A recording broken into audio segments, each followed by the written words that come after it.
আজকের গল্পটা একটু অন্যরকম। আজকের গল্পের নাম কাল রাত্রি। একটি ভয়ঙ্কর রাতের কাহিনী। রাত তখন প্রায় 12:30। পূর্ণিমার চাঁদের আলোয় চারপাশটা কেমন যেন এক অদ্ভুত সোনালি আবরণে মুড়ে গেছে, কিন্তু সেই আলো আমার মনে শিহরণ জাগাচ্ছিল। আমি সুদীপ্ত সেন, কলকাতা বিশ্ববিদ্যালয়ের এক গবেষক।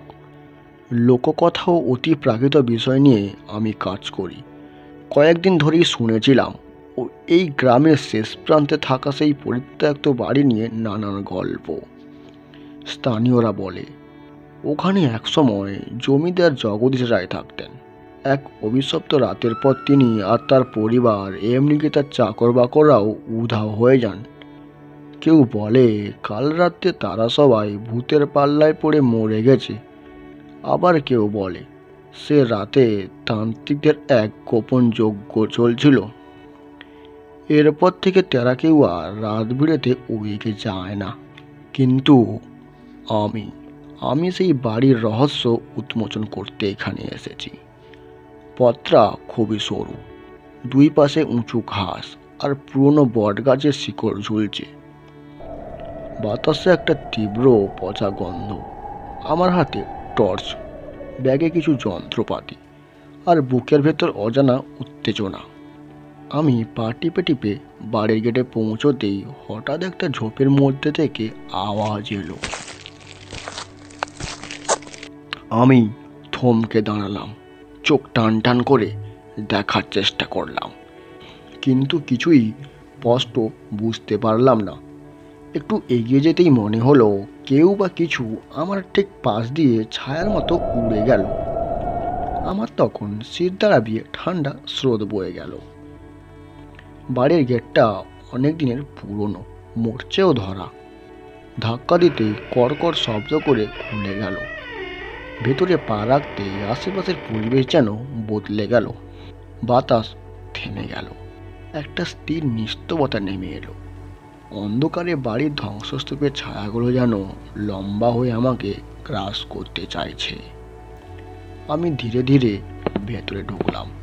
ছাদ থেকে ঝুলে থাকা মাকড়সার জাল, ভাঙা আসবাব, দেয়ালের ফাটল, সব মিলে এক অভিশপ্ত অনুভূতি। হঠাৎ এক মৃদু হাসির শব্দ কানে এলো, সরাসরি আমার পেছন থেকে। আমি ঘামতে শুরু করলাম। ধীরে ধীরে ঘুরে দাঁড়ালাম, আর তখনই আমার শরীর অবশ হয়ে গেল। সেই হাসিটা যেন অদৃশ্য কিছু থেকে আসছে, অথচ আশেপাশে কাউকে আমি দেখতে পারছি না। টর্চের আলো এদিক ওদিক ঘোরালাম, কিন্তু চারপাশে শুধু পুরনো ভাঙা আসবাবপত্র, ছাদের থেকে ঝুলে পড়া কাঠের বিম আর কালচে হয়ে যাওয়া দেয়াল। হঠাৎ বাতাসে ফিসফিস শব্দ শুনতে পেলাম, তুমি ফিরে যাও এখন, তুমি ফিরে যাও, এখনো সময় আছে, তুমি ফিরে যাও। একটা ঠান্ডা শিহরণ সারা শরীর বয়ে গেল। কিন্তু আমি পিছিয়ে আসার লোকও নই। লোককথার রহস্য খুঁজতে গিয়ে যদি একটু আতঙ্ক সহ্য করতে না পারি, তাহলে গবেষক হওয়ার যোগ্যতা আমার নেই। আমি ধীরে ধীরে সিঁড়ির দিকে এগোলাম। সিঁড়িটা একসময় শক্তপোক্ত ছিল, কিন্তু এখন পুরোটাই জীর্ণ, ধুলো জমে গেছে, কাঠের কিছু অংশ পচেও গেছে। আমি সাবধানে পা ফেলতে লাগলাম। প্রতিটা ধাপেই যেন কিছু একটা শোঁ শোঁ শব্দ করছে। মনে হচ্ছিল সিঁড়ির নিচ থেকে কেউ ফিসফিস করে কথা বলছে, সে আসছে, সে আবারও আসছে। আমি এক মুহূর্তে দাঁড়িয়ে পড়লাম। বুকের ধুকপুকানি এত জোরে হচ্ছে যে মনে হচ্ছিল বাইরে থেকে শুনতেও পাওয়া যাবে। ঠিক তখনই ওপর থেকে একটা ছায়া নেমে এলো। আমি আতঙ্কে পিছিয়ে গেলাম। টর্চের আলো ফেলতেই দেখি সামনের দরজাটা আস্তে আস্তে খুলছে। বাতাস নেই, কোনো মানুষও নেই, তবুও দরজাটা যেন নিজে থেকেই খুলে গেল। ভেতরটা পিছালা অন্ধকারের মতো। আমি আমার সাহস থাকলেও শরীর আর মন দুটোই এখন দ্বিধাগ্রস্ত হয়ে পড়েছে। কিন্তু এই রহস্য আমাকে টানছে। আমি ভেতরে ঢুকলাম। ঘরের মধ্যে ধুলো আর স্যাঁতস্যাঁতে গন্ধ। একটা বিশাল কাঠের খাট পড়ে আছে মাঝখানে, তার ওপরে ছেঁড়া মশারি ঝুলছে। আমি ব্যাগ থেকে আমার ক্যামেরা বের করে কয়েকটা ছবি তুললাম। হঠাৎ মনে হলো খাটের ওপর কেউ বসে আছে। আমি টর্চের আলো ফেললাম, খাটটা খালি। কিন্তু ঠিক তখনই মনে হলো কেউ আমার ঘাড়ের ওপর শ্বাস ফেলছে। আমি প্রচণ্ড ভয়ে ঘুরে দাঁড়ালাম, কিন্তু কিছুই দেখতে পেলাম না। তখনই কান ফাটানো একটা চিৎকার শোনা গেল, তুই এখানে কেন? তুই চলে যা বলছি এখান থেকে এক্ষুনি। সেই সঙ্গে দরজাটা বন্ধ হয়ে গেল। আমার হাত পা ঠান্ডা হয়ে গেল। টর্চের আলো কাঁপছে। আমি অনুভব করতে পারলাম ঘরের ভিতরে আমি একা নেই। কোণার অন্ধকার থেকে আস্তে আস্তে একটা সাদা ছায়া বেরিয়ে এলো। মাথা নিচু, চুল এলোমেলো, শরীর কঙ্কালসার। সে আমার দিকে এগিয়ে আসছে। আমার নিঃশ্বাস তখন বন্ধ হয়ে আসছিল। আমি পিছুতে লাগলাম, কিন্তু পেছনে যাওয়ার কোনো জায়গা নেই। সে আমার ঠিক সামনে এসে দাঁড়ালো, মাথাটা আস্তে আস্তে তুলল। আমি তার মুখ দেখলাম। চোখ দুটো অন্ধকার ফাঁকা, যেন ভেতরে কিছুই নেই। মুখটা অসম্ভব রক্ত শূন্য, ঠোঁটের কোণে শুকনো সেই রক্তের দাগ। আমি ভয়ে চিৎকার করতে চাইলাম, কিন্তু গলা দিয়ে কোনো শব্দ বের হলো না। সে তখন ফিসফিস করে বলল, এখনো সময় আছে, যা, ফিরে যা তুই। আমি বুঝতে পারছিলাম না কি করব। পায়ের নিচে কাঠের মেঝে কাঁপতে লাগলো। হঠাৎ আমার মনে পড়ল ব্যাগের ভেতরে রাখা মা কালী মন্দিরের পবিত্র তাবিজটার কথা। আমি দ্রুত সেটার খোঁজ করলাম। ততক্ষণে সে আমার হাতটা ধরে ফেলেছে। তার হাতটা বরফের মতো ঠান্ডা। সঙ্গে সঙ্গে আমার শরীর অবশ হয়ে এলো। মনে হলো সমস্ত শক্তি যেন সে চুষে নিচ্ছে।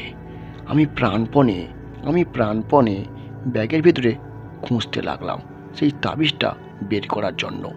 ঠিক তখনই সেই ছায়ামূর্তিটি একটানা ফিসফিস করতে শুরু করলো, তুই আমার কাছে চলে আয়, আমার সাথে থাকবি তুই।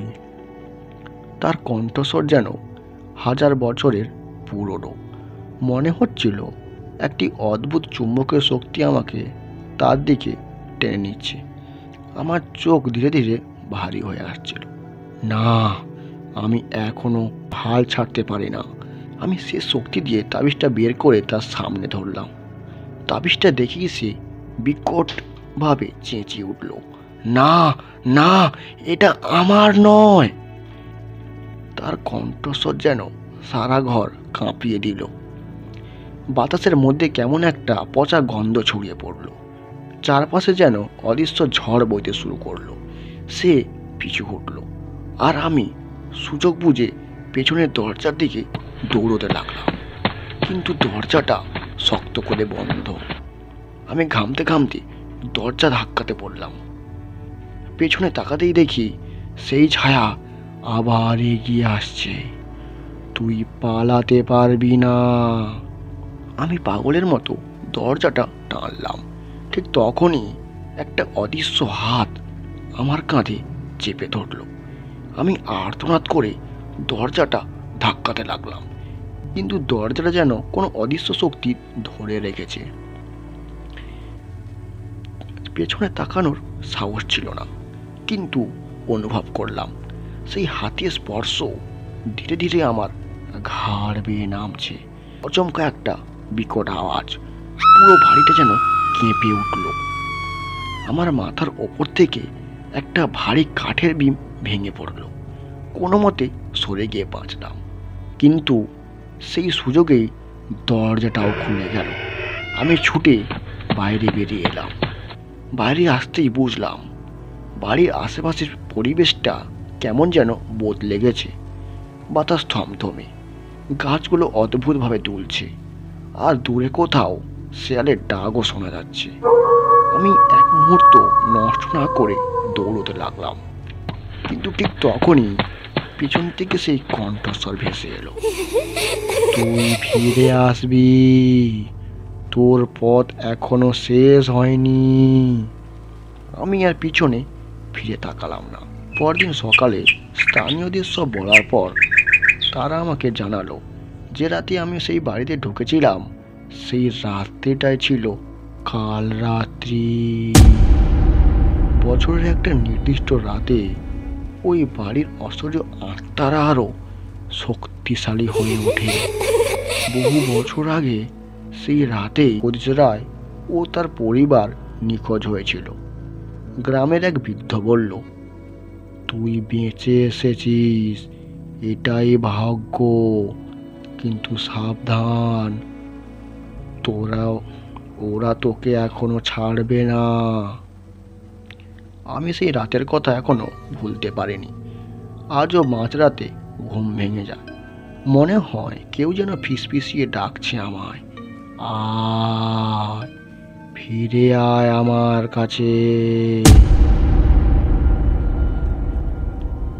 সমাপ্ত। এইরকম গল্প শুনতে হলে চ্যানেলটি সাবস্ক্রাইব করে আমাদের সঙ্গে থাকুন। ধন্যবাদ।